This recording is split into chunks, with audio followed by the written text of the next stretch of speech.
Hebrews chapter 5. I'm going to back up to Hebrews chapter 4, verse 14, and run into chapter 5. It runs together.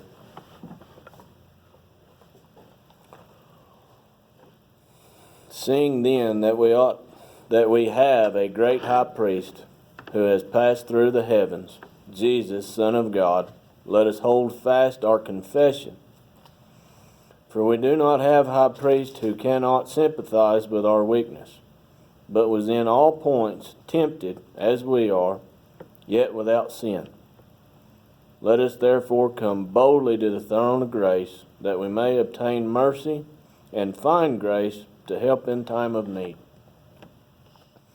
For every high priest is taken from among men, is appointed for men in things pertaining to God, that he may offer both gifts and sacrifices for sins. He can have compassion on those who are ignorant and gone astray, since he himself is also subject to weakness. Because of this, he is required for the people, so also for himself, to offer sacrifice for sins. And no man takes his honor to himself, but he who is called by God, just as Aaron was. So also Christ did not glorify himself to become high priest, but it was he who said to him, You are my son, today I have begotten you.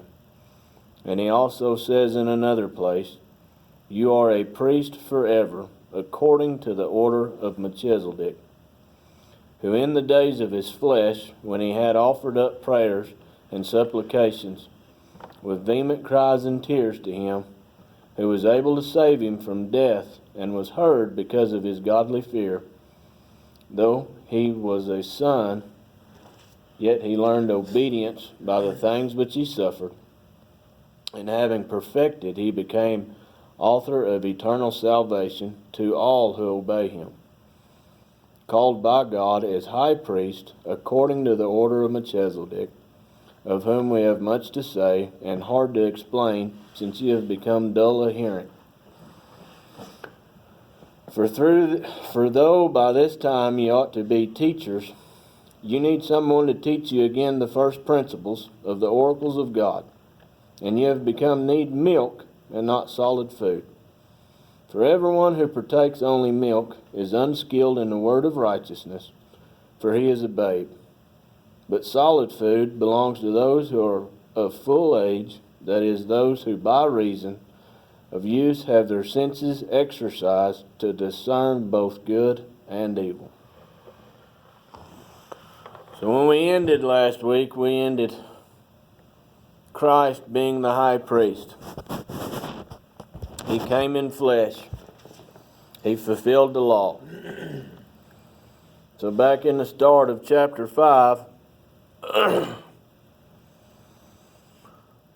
for every high priest is taken from among men, is appointed for men in things pertaining to God, that he may both offer gifts and sacrifices for sins. He can have compassion on those who are ignorant and going astray, since himself is subject to weakness. Because of all this, he is required for people, so also for himself, to offer sacrifices for sins. That explains Christ. He offered the sacrifices.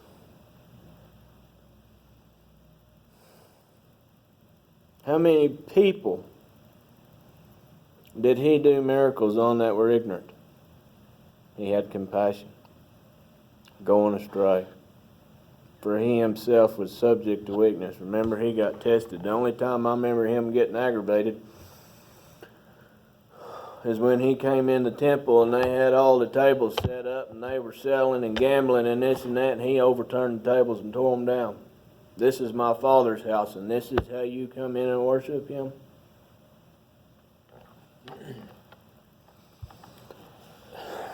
They're not talking about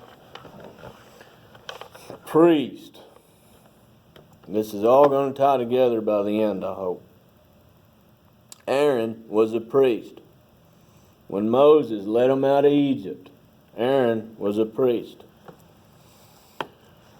So when it came time for sacrifice, the people brought their sacrifice. Aaron did the sacrifice for sins. Christ is the high priest.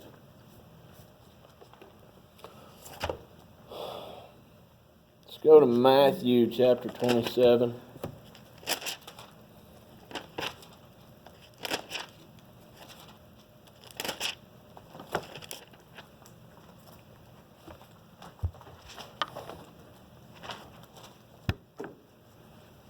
You say 27? Matthew chapter 27, verse 45.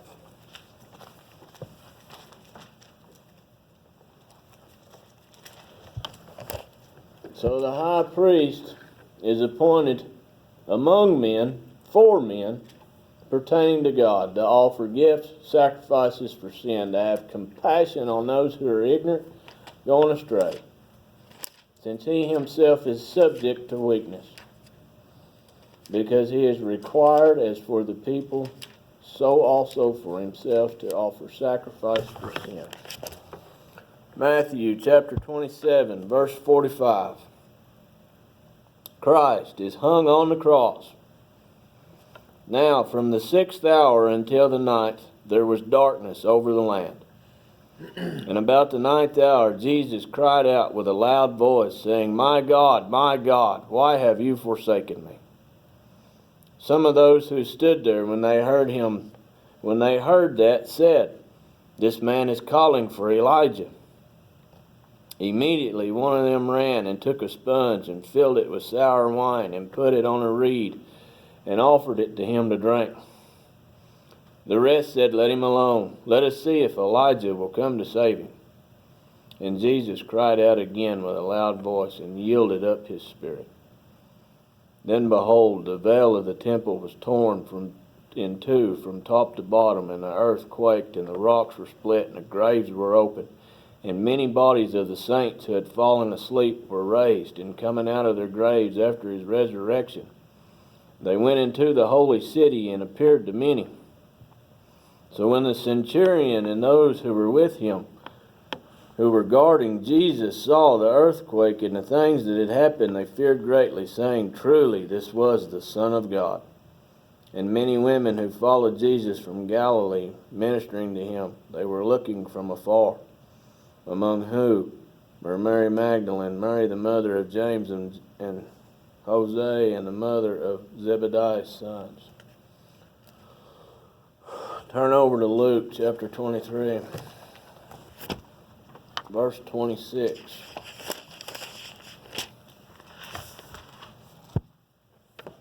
We're going to read the same story. Luke's just got a little more in his.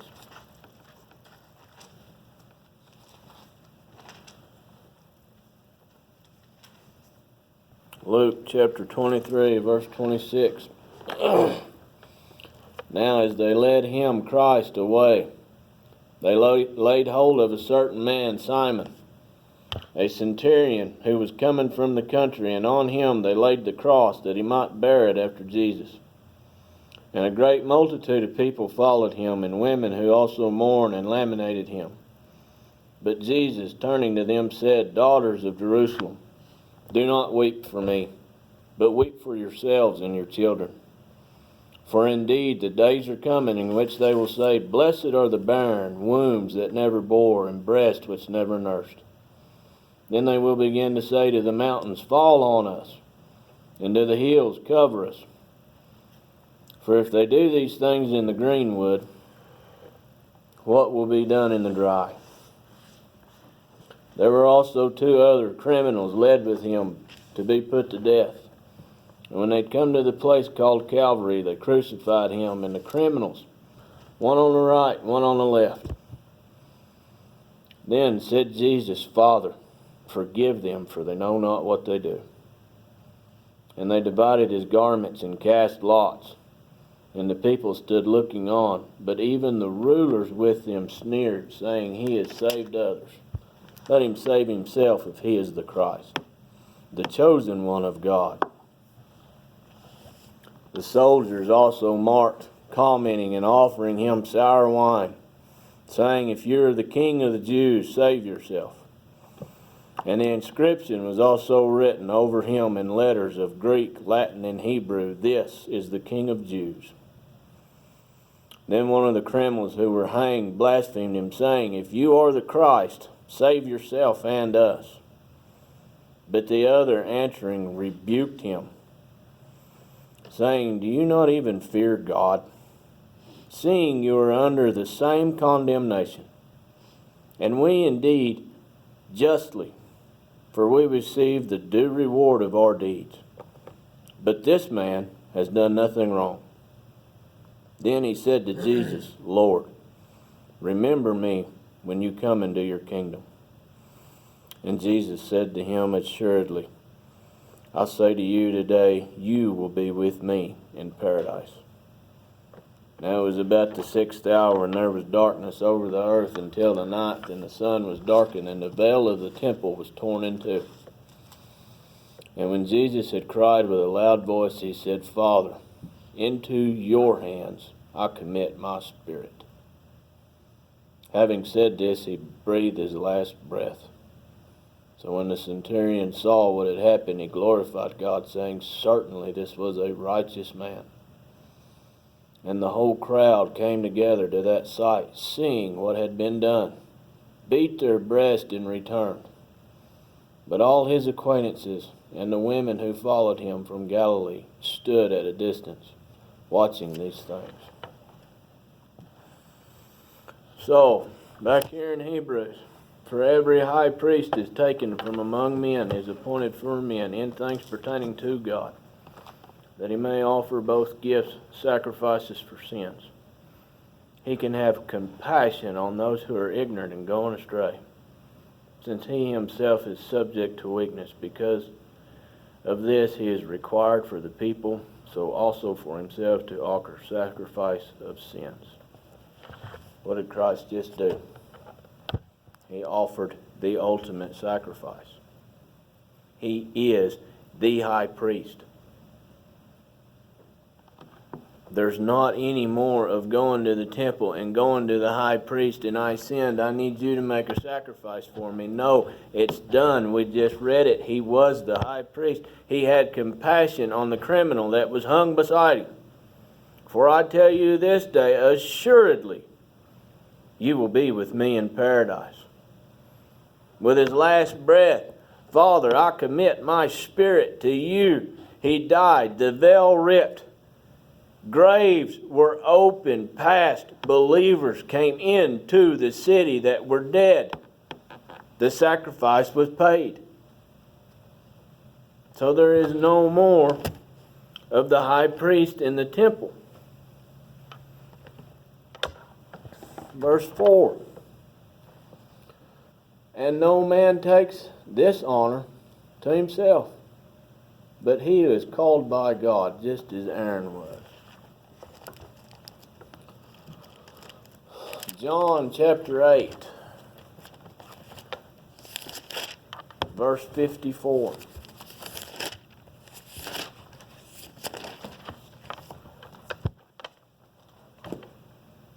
Christ is being harassed here. The Jews are harassing Christ. They don't believe he is who he says he is. So they're asking him questions. Verse 54, Jesus answered, "If I honor myself, my honor is nothing. It is my Father who honors me, of whom you say he is your God." No, there's a whole other sermon in there I'm not going to go into. Back here in Hebrews chapter 5, verse 4, "And no man takes this honor to himself." What did Christ reply with? "If I honor myself, my honor is nothing. It is my Father who honors me." Christ put his honor in God. He humbled himself in the Father. And no man takes this honor to himself, but he who is called by God is just as Aaron was. So he put his honor in God, and by him putting his honor in the Father honored him. Verse 5. So also Christ did not glorify himself to become the high priest, but it was he who said to him, You are my son, today I've begotten you. And as he also says in another place, You are a priest forever, according to the order of Melchizedek. This stuff was prophesied about in the Old Testament. You can go back to Psalms. There are some books in Psalms that David wrote where Melchizedek prophesied some of this. Who in the days of his flesh, when he had offered up prayers and supplications with vehement cries and tears to him, who was able to save him from death, and was heard because of his godly fear. Though he was a son, yet he learned obedience by the things which he suffered. And having been perfected, he became an author of eternal salvation to all who obey him, called by God as high priest according to the order of Melchizedek, of whom we have much to say and hard to explain, since you have become dull of hearing. Let's go back to Matthew, chapter 26, verse 36.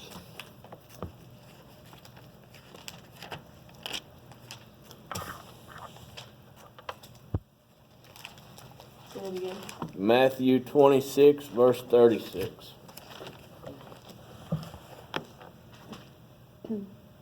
Remember, when Christ was on the earth, he was in flesh. He gave up his power. He was in flesh. In the days of his flesh, he offered up prayers and supplications. Matthew 26, verse 36. Then Jesus came to them to a place called Gethsemane. And he said to the disciples, Sit here while I go and pray over there. And he took with him Peter and the two sons of Zebedee. And he began to be sorrowful and deeply distressed. Then he said to them, My soul is exceedingly sorrowful, even to my death. Stay here and watch with me. See how he's in flesh? His soul is exceedingly sorrowful.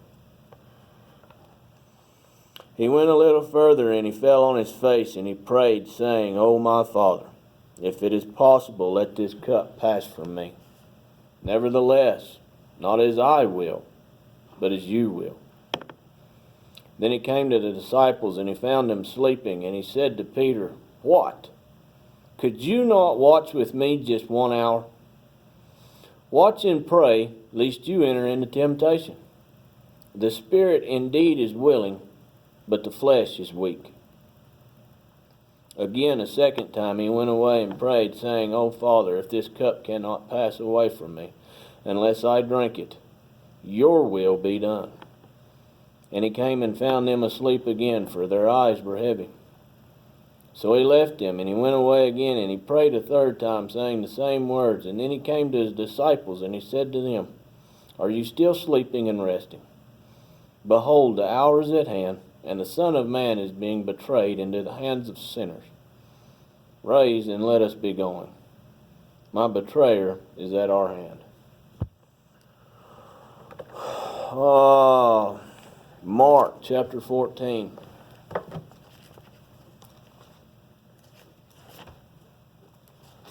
Now we all know Christ prayed a lot. But I'm wanting to tie this together and show you he was in flesh. He was in weakness.